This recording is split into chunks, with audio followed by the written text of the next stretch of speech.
Welcome back to the deep dive. Today, we are staring into the abyss of the internet. And honestly, after reading through this stack of research you sent over, I'm pretty sure the abyss is staring back with about a billion unblinking digital eyes. It is a little unsettling when you see the raw numbers, isn't it? Unsettling is putting it mildly. I want to throw a statistic at you right off the bat that it actually made me put my coffee down this morning. Yeah. This comes from the AWS source material. Okay, I think I know the one you're talking about. They found that nearly 47% of all internet traffic isn't human. Yeah. It's bots. Almost half.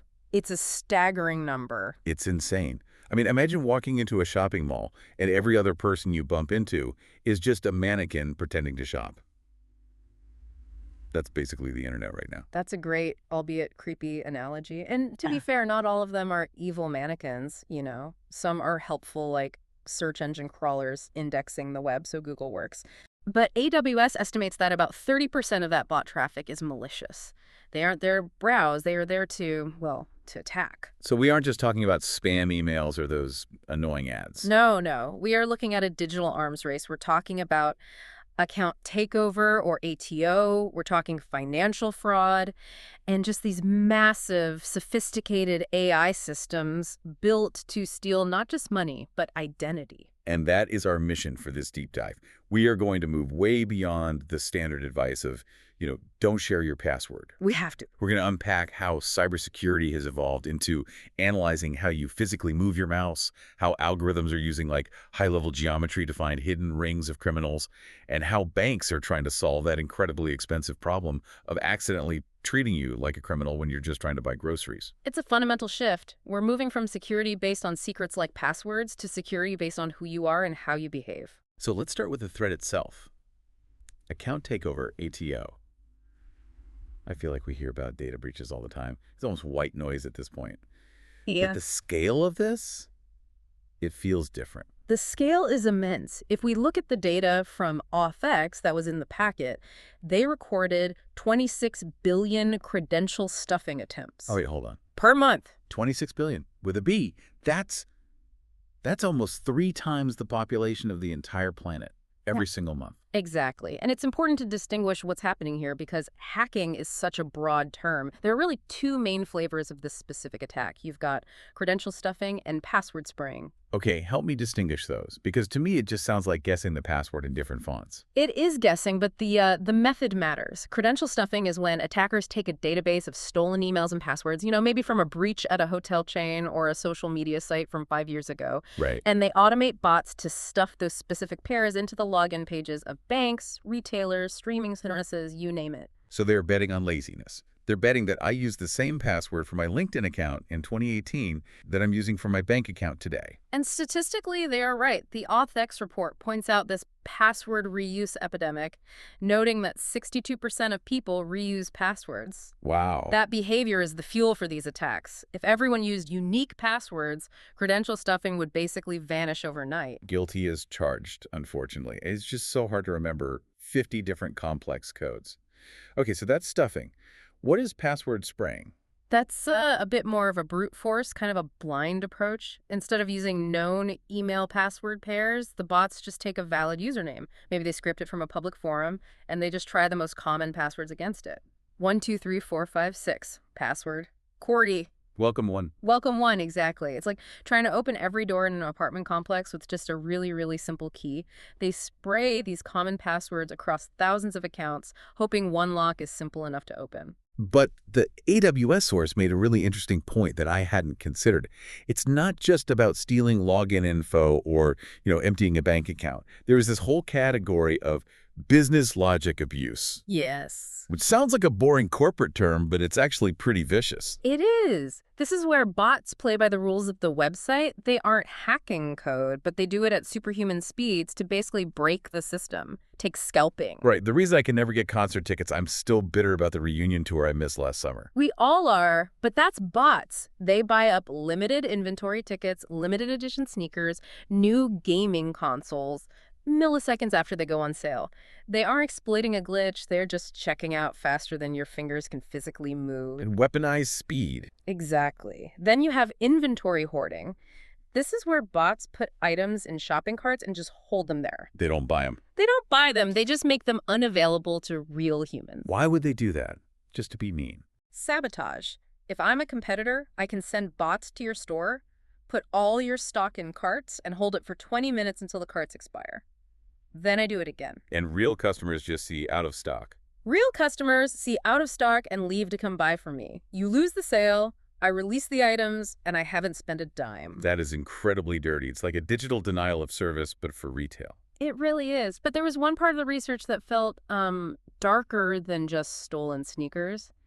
The concept of the mule account. This is where the digital crime bleeds into the physical world. Yeah, the BioCatch and Infosys papers talk about this. A mule account is basically a bank account used to launder stolen money. But the mule isn't always a bot, right? No, often it's a recruited individual. Criminals target students, the elderly, vulnerable people online. They offer them a work-from-home job or a small fee just to let money pass through their account. Receive $5,000, keep $500, wire the rest to this crypto wallet. Exactly that, which is money laundering. But increasingly, fraudsters are using synthetic identities, mixing real and fake info, or just taking over genuine accounts to do this. And this is where the detection gets really sci-fi. Because if a human, a real flesh and blood human, is logging in to move that money, how does the bank know it's a mule and not just a regular customer? Right. If I'm a college student and I log into my own account to move this cash, I have the password, I have the device, I probably have the Face ID. How do you catch me? You have to look at the persona. BioCatch notes that AI is now trained to detect specific intent. A criminal persona behaves differently than a genuine user. Okay, give me an example of that. What does a criminal look like in the data? Okay, so imagine a criminal controlling a mule account. They log in. What do? They check the balance immediately. They go straight to the transfer page. No browsing. No browsing. They type in the destination account number perfectly because they're copying and pasting it. They transfer the maximum allowed amount. Then they log out. It's purely transactional, efficient. Right. Now think about how you use your bank app. You log in. You might scroll through your recent transactions to see if that dinner last night posted. You might check your credit card balance. Maybe sigh a little bit. You might hesitate. The AI is looking for that aimless human wandering versus the laser-focused efficiency of a crime. That is the perfect segue, because we are entering the world of behavioral biometrics. This is the part of the reading that really it blew my mind. It's the pivot from what you know, the password, to how you act. It's the only way to stop an attacker who already has your password. The system analyzes the rhythm of your typing. This is called keystroke dynamics. So it's listening to my typing. Not the sound, no. The timing, the flight time between keys. Do you hesitate before hitting the enter key? Do you use the number pad or the top row numbers? A bot often inputs data instantly or with a perfectly consistent delay. 10 milliseconds, 10 milliseconds, 10 milliseconds. Humans are messy. Humans are incredibly messy. We have a cadence. Think of it like a musical signature, but it goes deeper. They are tracking mouse activity. The geometry of the mouse movement.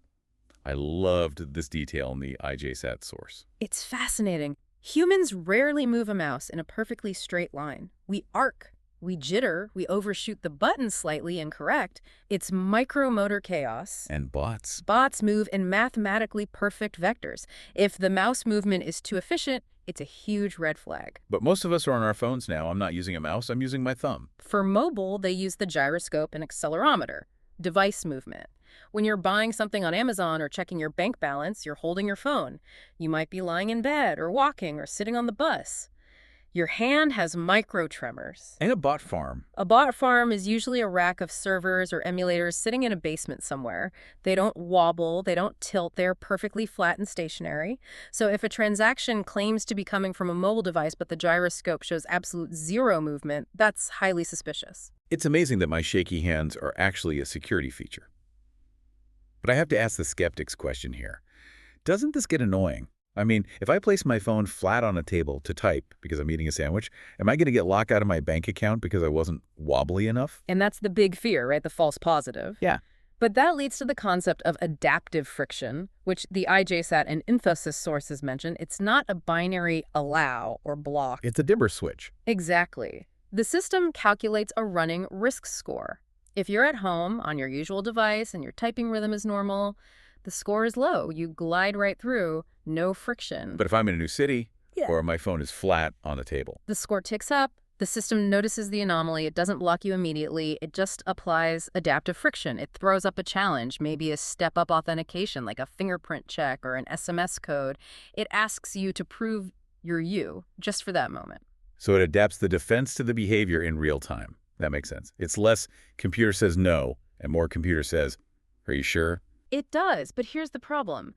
That handles the individual bad actor. But as we said at the start, these aren't lone wolves. These are armies. Right. We need to talk about clustering. Yeah. Because if I'm a fraudster, I'm not just attacking one account. I'm attacking thousands. Correct. Fraudsters operate in rings. They utilize the same resources to save money. They might share devices, IP addresses, or shipping addresses. To catch them, you can't just look at one transaction. You have to look at the network. You have to cluster them. The sources from FraudNet and that fascinating RCAF paper on heterogeneous link transformation really dig into this. They distinguish between hard links and soft links. This feels like detective work. It is digital detective work. Think of a detective board with the red strings connecting pictures. A hard link is a thick red string. It's identity-based. If two accounts share a phone number, a credit card number, or national ID, that is a hard link. We can be 99% sure those accounts are connected, likely the same person. Which makes sense. If two accounts use my social security number, they are both me, or one is an imposter. But soft links, that's where it gets fuzzy. Soft links are behavioral. A shared IP address, a device fingerprint, browser cookies. Because if two accounts share an IP address, it could be a fraud ring, or it could just be two people at the same Starbucks. Precisely. Yeah. Or a husband and wife at home. If you treat every shared IP as a criminal connection, you'll block half the population. So how do they combine them? The ArcSIEV paper described a supernode strategy. It sounds like something from Marvel, but it's actually graph theory. It's a brilliant bit of geometry. Imagine a massive graph, like a spider web, with millions of dots representing user accounts.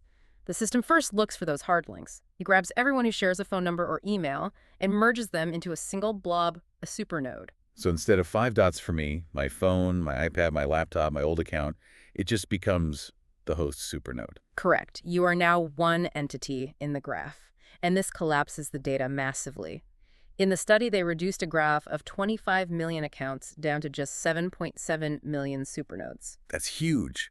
It makes the haystack smaller so you can find the needles. Exactly. Once you have these supernodes, then you connect them using the soft links, the shared IPs, the device fingerprints, but you weight them. And this is where the algorithms come in. We saw some acronyms here that looked terrifying. HDB scan and line. Why do we care about HDBS scan? Why not just use the stuff we learned in stats class, like k-means clustering?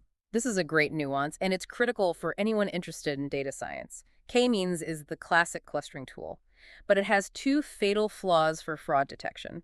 First, you have to tell it how many clusters to find. You have to say, find me 10 fraud rings. But you don't know if there are 10 or 100. Exactly, you're guessing. Second, K-means assumes clusters are round blobs. Think of it like a cookie cutter. It tries to punch out circular groups of data. And fraud rings aren't round. Fraud rings are messy. They snake through the data. They look like weird, elongated shapes. HDBS scan, which is hierarchical density-based spatial clustering, it doesn't care about shape. It looks for density. It finds pockets where the data is tightly packed, regardless of whether it's a circle, a line, or a squiggle.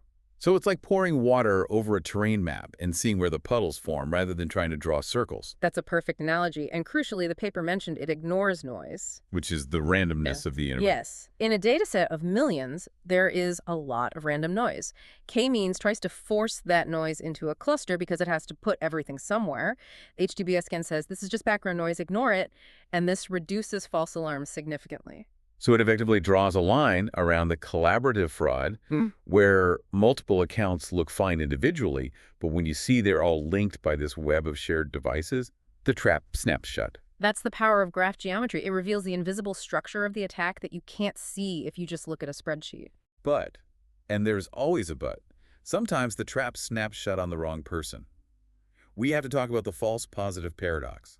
This is the bane of the industry. It's the boy who cried wolf problem, but the wolf is your credit card company. I think every listener has had that moment. You're traveling, maybe you're trying to buy a nice watch or pay for a hotel, and decline. Transaction not authorized.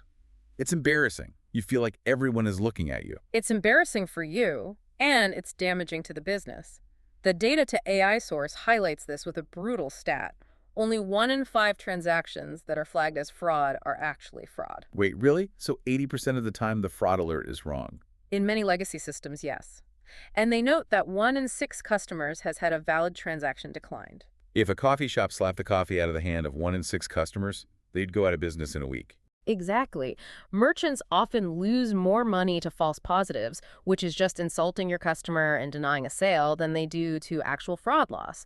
If I decline your card, you might just pull out a different card. The bank lost the transaction fees, and the merchant might have lost the sale entirely if you just walked away. So how do we fix it? The source mentioned automated feature engineering.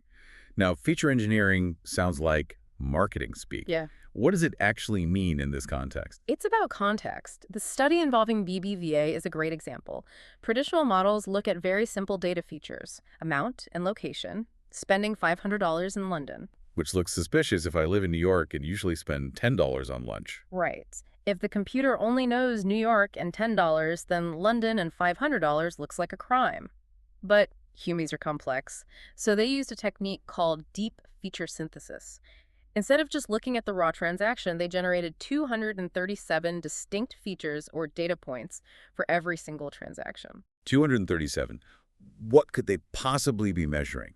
There's only so much info on a receipt. They are asking deeper questions of the history. A feature is just a question you ask the data.